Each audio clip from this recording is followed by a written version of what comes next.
মাননীয় শিক্ষামন্ত্রী, আপনারা তো শিক্ষা দেওয়ার কিছু নাই। আমার বিশ্বাস যে আপনি জানেন মাননীয় শিক্ষামন্ত্রী, যে কোনো ভদ্রলোক যদি আওয়ামী লীগ করে আর সে যদি দুর্নীতির সাথে জড়াই যায়, আমি যদি নিশ্চিতভাবে বুঝি সে মানুষের ক্ষতি করতেছে, সে দেশের ক্ষতি করতেছে, সে দুর্নীতিবাজ, তাইলে বঙ্গবন্ধুর আদর্শ হচ্ছে গিয়ে দুর্নীতিবাজ কখনো আওয়ামী লীগের হইতে পারে না। এবং দুর্নীতি করলে সে আদর্শটারে ব্যবহার করতেছে, সে তার ব্যক্তিগত সুবিধার জন্য সে আওয়ামী লীগের ভালো চায় অথবা সে দেশের ভালো চায়, এই কোনো কাজ না, বা বঙ্গবন্ধুরে ভালোবাসে এটা না। এই সেলিম খান, আপনিও তো জানেন, সে আগে জাতীয় পার্টি করতো, জাতীয় পার্টি থেকে আইসা এখন আওয়ামী লীগের নামধারী হয়েছে। আর আপনি আওয়ামী লীগের করে এই কারণে আপনি বলে দিলেন আপনার কনস্টিটিউয়েন্সিতে আপনি 15টা ডিও লেটার দিলেন। আমার আর কোনো কিছু বলার নাই। মাননীয় শিক্ষামন্ত্রী, আপনি সেলিম রে দরকার হলে আনারকলি দিয়ে দেন, তারপর চাঁদপুরটা দিয়ে দিয়েন না, কারণ চাঁদপুরের মানুষও তো এখানে বেঁচে থাকতে হবে। যদি এই রিপোর্ট অনুযায়ী দেখলাম যে এইভাবে বালু তোলার কারণে 3 থেকে 4 জায়গা যে শহর রক্ষাবাদ চাঁদপুর এটা দেবে গেছে, তারপরও শহরটাকে ধ্বংস করতে দিবেন, এক সেলিম খানের কাছে সব দিয়ে দিবেন। প্রশ্নটা একেবারেই অবান্তর। মাননীয় সংসদ সদস্য ঢালাও কথা অনেক কিছু বলা যায়, কিছু দুর্নীতির কথা বলেছেন এই প্রকল্পটিতে। এটির অবস্থা প্রায় ওই পদ্মা সেতুর মতো। তার কারণ হচ্ছে এখানে জেলা প্রশাসন থেকে প্রাক্কলন দেওয়া হয়েছে, কিন্তু সেই প্রাক্কলন যখন শিক্ষা মন্ত্রণালয়ে এসেছে আমরা এইগুলো দেখে বলেছি যে এই মূল্য হতে পারে না, অতএব সেটিকে বাতিল করে দেওয়া হয়েছে। কাজে এখানে দুর্নীতির কারো হয়তো, জেলা প্রশাসনের কারো হয়তো অভিপ্রায় থেকে থাকতে পারে, দুর্নীতি হয়নি, কোনো 1 টাকা পয়সা এদিক ওদিক যায়নি। আপনাদেরকে এটি আমি নিশ্চিত করতে পারি। আমরা ব্যাপকভাবে আলাপ আলোচনা করে নানান অনুসন্ধান করে তারপরে দেই। এটা মনে রাখতে হবে, পৃথিবীর এমন কোনো পেশা নেই, এমন কোনো জায়গা নেই যেখানে ভালো মানুষের পাশাপাশি কিছু বিপদগামী মানুষও থাকে না, এমন নয়। কোনো মানুষ আপনি ভালো ভেবে কাউকে দিলেন, তিনিও ভুল করতে পারেন অনেক সময়। কাজেই অন্যায় অপরাধ কোথাও ঘটতে পারে, বিবেচ্য বিষয় যে অন্যায় অপরাধ ঘটলে ব্যবস্থা নেওয়া হচ্ছে কিনা। এই যে আইনি কার্যক্রম যে চলছে, তাতে আমাদের এই আপিলটি যখনই উত্থাপিত হবে সেটির শুনানি হবে, এবং তাতে অবশ্যই শিক্ষা মন্ত্রণালয় তার যথাযথ দায়িত্ব পালন করবে। কারণ আমি ব্যক্তিগতভাবেও শুধু একজন সংসদ সদস্য হিসেবে নয়, আমি মনে করি বাংলাদেশের একজন নাগরিক হিসেবে যে কোনো নাগরিকের এই অধিকার কেউ কেড়ে নিতে পারেন না। সৈয়দ সাইদুল হক 242, হবিগঞ্জ 4। আপনার সময় 5 মিনিট। ধন্যবাদ মাননীয় স্পিকার। শুরু করিতেছি মহান আল্লাহর নামে, যিনি পরম করুণাময় এবং অত্যন্ত দয়ালু। মাননীয় স্পিকার, আমার বক্তব্যের শুরুতেই শ্রদ্ধা ভরে স্মরণ করছি 1000 বছরের শ্রেষ্ঠ বাঙালি বঙ্গবন্ধু শেখ মুজিবুর রহমান। আমি শ্রদ্ধা ভরে স্মরণ করছি জাতীয় 4 নেতা এবং আমাদের মহান মুক্তিযুদ্ধে যারা শহীদ হয়েছিলেন তাদেরকে স্মরণ করার মধ্য দিয়ে আমি আমার বক্তব্য শুরু করছি। মাননীয় স্পিকার, মাননীয় স্পিকার, আমরা মহান সংসদের কথা বলি, মহান সংসদে সব সময় মহান কাজ হয় না। মাননীয় স্পিকার, আমি মহান সংসদে এসে প্রথমেই আমার যে জিনিসটা নিয়ে খুব কষ্ট হয়েছিল মাননীয় স্পিকার, আজকের প্রথম আলোর রিপোর্ট অনুযায়ী দেখলাম মাননীয় শিক্ষামন্ত্রী, আপনি আপনার এলাকার সেলিম চেয়ারম্যান, যাকে কিছুদিন আগে আপনি বলেছেন যে সেলিম খানের সাথে আপনার শুধু নর্মাল সম্পর্ক আছে, রাজনৈতিক সম্পর্ক, যে সরকারের প্রায় এই 20 গুণ জায়গার দাম বাড়িয়ে সরকারের কাছ থেকে, এই যে আপনাদের যে ইউনিভার্সিটি করার জন্য সরকারের কাছ থেকে দাম বাড়ায় প্রায় 300-400 কোটি টাকা মেরে দেওয়ার একটা মানে চান্সে সে ছিল, যাই প্রশাসনের কারণে সে এখন পর্যন্ত এটা কাজটা করতে পারে নাই। আজকে আরেকটা জিনিস দেখে মাননীয় শিক্ষামন্ত্রী আপনাকে একটা অনুরোধ করতে চাই। মাননীয় শিক্ষামন্ত্রী, আপনার এই রিপোর্টে দেখলাম আপনি এই পর্যন্ত 4-5 বছরে আপনি ডিও লেটার দিয়েছেন এই সেলিম চেয়ারম্যান, তার ভাই এবং তার ছেলের যে কোম্পানি, এদেরকে কাজ দেওয়ার জন্য এই 15টা ডিও লেটার দিয়েছেন মাননীয় শিক্ষামন্ত্রী। মানে এরা যেন কাজ পায়, ঠিক আছে, নাব্যতা বজায় রাখার জন্য আপনার মনে হয়েছে যে এরা কাজ পাইলে নাব্যতা বজায় থাকবে যদি এরা বালু তুলে। কিন্তু 15টা চিঠি দিয়ে এদেরকে কাজ দিয়ে এই যে রিপোর্টগুলো আসছে মাননীয় শিক্ষামন্ত্রী, নির্বিচারে বালু তোলায় পরিবেশ ও জীব বৈচিত্র্য বিপর্যস্ত, রাত দিন 2 শতাধিক ট্রেজারে চলে বালু উত্তোলন, আর 8 বছরে প্রায় 2800 কোটি টাকা পকেটে চলে গেছে হচ্ছে গিয়ে সেলিম খানের এই রিপোর্ট অনুযায়ী। এবং যেভাবে এই বালু তোলার যে সুবিধাটা, এটা হচ্ছে গিয়ে নির্বিচারে বালু তুলবেন, আর সেলিম খান তো এত উপরে চলে গেছে, আমি তো ভাবছিলাম যে সেলিম খান ছোট্ট চেয়ারম্যান আপনার এলাকার, কিন্তু আপনার বদান্যতায় বা আপনার এই ছায়া থেকে এই সেলিম যে বহুদূর চলে গেছে।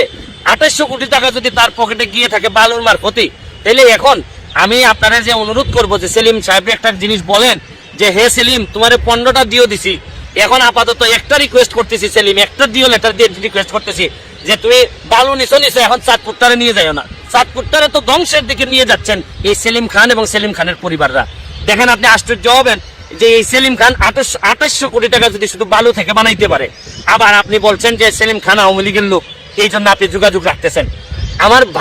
আমার বিশ্বাস যে আপনি জানেন মাননীয় শিক্ষামন্ত্রী, যে কোনো ভদ্রলোক যদি আওয়ামী লীগ করে আর সে যদি দুর্নীতির সাথে জড়াই যায়, আমি যদি নিশ্চিতভাবে বুঝি সে মানুষের ক্ষতি করতেছে, সে দেশের ক্ষতি করতেছে, সে দুর্নীতিবাজ, তাইলে বঙ্গবন্ধুর আদর্শ হচ্ছে গিয়ে দুর্নীতিবাজ কখনো আওয়ামী লীগের হইতে পারে না। এবং দুর্নীতি করলে সে আদর্শটারে ব্যবহার করতেছে, সে তার ব্যক্তিগত সুবিধার জন্য সে আওয়ামী লীগকে ভালো চায় অথবা সে দেশের ভালো চায়, এই কোনো কাজ না, বা বঙ্গবন্ধুরে ভালোবাসে এটা না। এই সেলিম খান আপনিও তো জানেন সে আগে জাতীয় পার্টি করতো, জাতীয় পার্টি থেকে আইসা এখন আওয়ামী লীগের নাম দাঁড়িয়ে হয়েছে। আর আপনি আওয়ামী লীগের করে এই কারণে আপনি বলে দিলেন আপনার কনস্টিটিউয়েন্সিতে আপনি 15টা ডিও লেটার দিলেন। আমার আর কোনো কিছু বলার নাই মাননীয় শিক্ষামন্ত্রী, আপনি সেলিম রে দরকার হলে আনারকলি দিয়ে দেন, তারপর চাঁদপুরটা দিয়ে দিয়েন না, কারণ চাঁদপুরের মানুষও তো এখানে বেঁচে থাকতে হবে। যদি এই রিপোর্ট অনুযায়ী দেখলাম যে এইভাবে বালু তোলার কারণে 3 থেকে 4 জায়গা যে শহর রক্ষাবাদ চাঁদপুর এটা দেবে গেছে, তারপরও শহরটাকে ধ্বংস করতে দিবেন, এক সেলিম খানের কাছে সব দিয়ে দিবেন। শুনেন মাননীয় মন্ত্রী, শুধু এইভাবে শুদ্ধভাবে সুন্দর সুন্দর কথা বললেই হবে না মাননীয় মন্ত্রী। এখন তো বহুদূর চলে গেছে বাংলাদেশ এখন তরুণরা আপনাকে প্রশ্ন করতে শিখছে। আমার মতো সামান্য একজন লোক আপনারা তারা লাইভে বলছি যে আপনি গত লাইভে আমি বলছি যে সেই মনিউ এন্ড সেই মনিউর ফ্যামিলি, আমি তো বারবার বলার চেষ্টা করতেছি যে এখন আমরা প্রতিবাদ করতে শিখছি। শুধু এই কথা আর এই কথা বলে এখন আর বুঝাইতে পারবেন না। এখন সময় আছে মাননীয় শিক্ষামন্ত্রী, 15টা ডিও দিচ্ছেন তারে বালুর কাজ পাইয়ে দেওয়ার জন্য, এবার অন্তত একটা রিকোয়েস্ট তারে করেন যে সেলিম তুমি আর যাই করো আমার চাঁদপুরটারে নষ্ট করে দিও না, কারণ চাঁদপুরে হয়তো একদিন আপনি হয়তো থাকবেন না, কিন্তু চাঁদপুরের বহু মানুষের ভাগ্য নিয়ে খেলাধুলা হচ্ছে, এবং এটা থেকে বাঁচান। যদিও আমি চাঁদপুরে যাব না, আমার চাঁদপুরে বাড়ি না, কিন্তু আমার কাছে মনে হয়েছে কারণ চাঁদপুরের কোনো লোকের এই সেলিম খানের বিরুদ্ধে কথা বলার মতো সাহস নাই। আরে আমি গেলেও তো আমাকেও রাখবে না সেলিম খান, কারণ সেলিম খান এখন এত দূরে চলে গেছে, আর কয়দিন পরে এই সেলিম খানরা কানাডাতে টাকা পাচার করবে, এই সেলিম খানরা আওয়ামী লীগকে বদনাম করবে, এই সেলিম খানরা জননেত্রী শেখ হাসিনাকে বিব্রত করবে।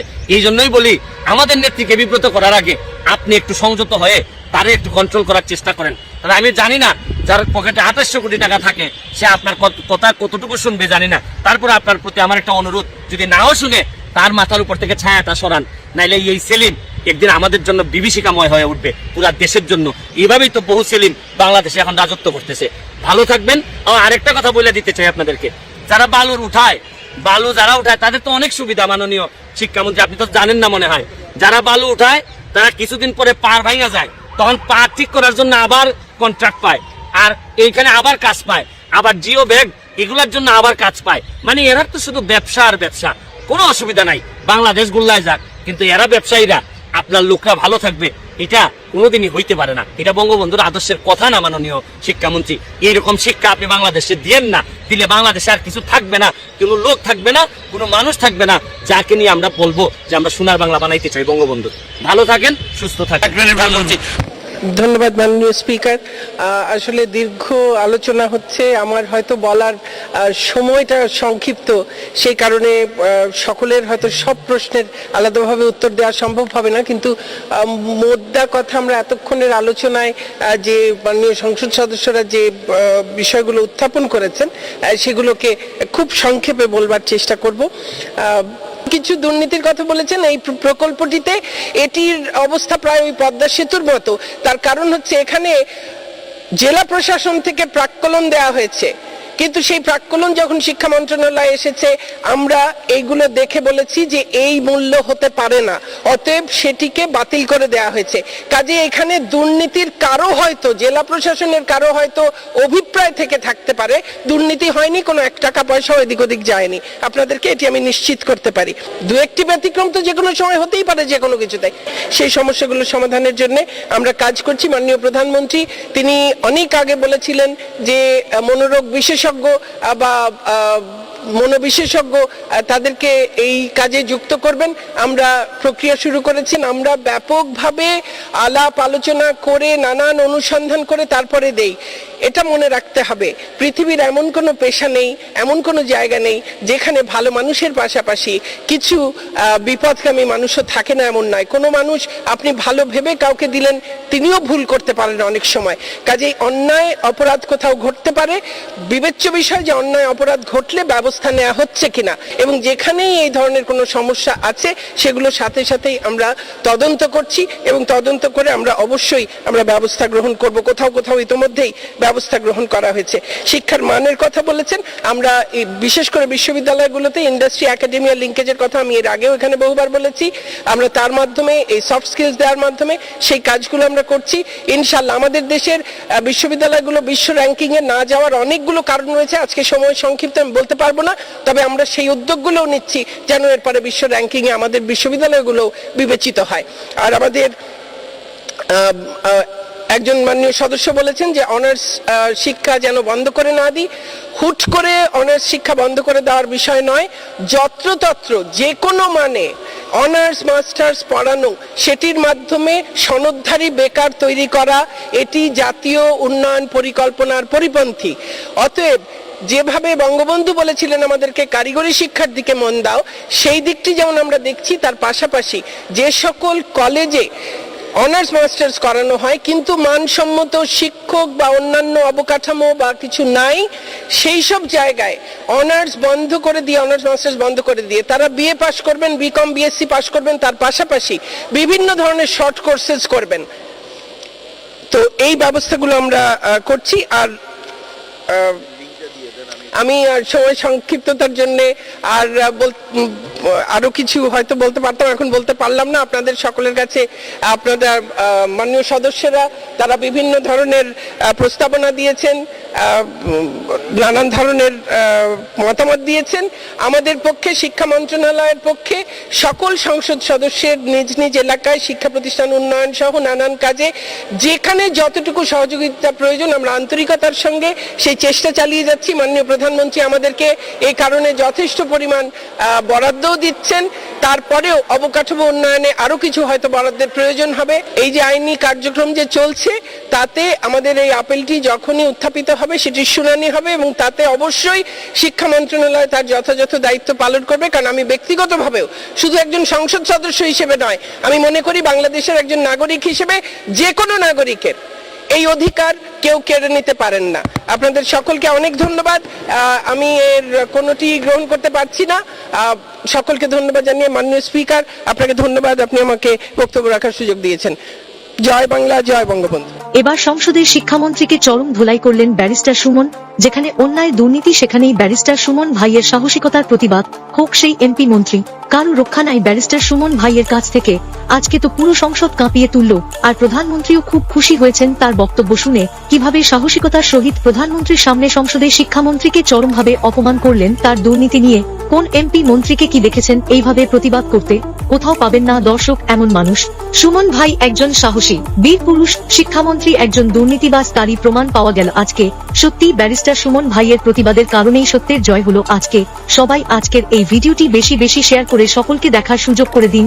দেখুক সবাই যে বাংলাদেশে একজন কেডি পাঠক রয়েছে, সে আর কেউ নয়, সে হচ্ছে ব্যারিস্টার সুমন ভাই। যেখানেই অন্যায় দুর্নীতি সেখানেই প্রতিবাদ, তারই প্রমাণ দিচ্ছে ব্যারিস্টার সুমন ভাই। আর আমাদের সরকারকে ধন্যবাদ জানাচ্ছি যে একজন যোগ্য ব্যক্তি আজ এমপি হয়েছে। আবারও সরকারের দৃষ্টি আকর্ষণ করছি, শিক্ষামন্ত্রীকে কঠিন শাস্তি দেওয়ার জন্য দ্রুত গতিতে ব্যবস্থা নেওয়া দরকার। ভালো থাকবেন, সুস্থ থাকবেন, দেখা হবে পরবর্তী কোনো ভিডিওতে। আর আপনি এই চ্যানেলে নতুন হয়ে থাকলে এখনই সাবস্ক্রাইব করে রাখুন সবার আগে সত্য তথ্য পেতে।